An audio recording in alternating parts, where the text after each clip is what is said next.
I am the Tofu Golem. Please enjoy the video. You start by confirming the device is unlocked and you can authenticate. This prevents interruptions when changing security settings. Once you open settings, go straight to System or Security. Don't waste time toggling unrelated menus. Make sure you're on a stable network so policy options load properly. You'll see a section for installation or app permissions. This is where the Allow Unknown Sources control lives. Now that you're in the right screen, prepare to locate the specific toggle or app list.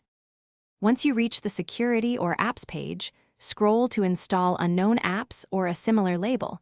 Android versions differ, so look for wording about unknown sources. If the setting is per app, tap the app used for sideloading and flip the Allow from the source toggle off. If it's a single global switch, turn it off directly. Make sure you confirm any prompts that warn about risks. Once disabled, apps from outside official stores will be blocked. This protects you from unverified code. To finish, verify the change by attempting an APK install. It should be blocked and the system will prompt you. If sideloading still works, reboot the device and recheck the toggle. Sometimes settings require a restart to apply.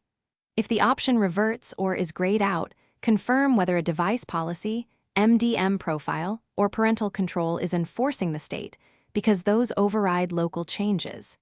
If that's the case, contact the administrator or adjust the profile to change the setting. Thanks for watching. Consider subscribing if we helped you today.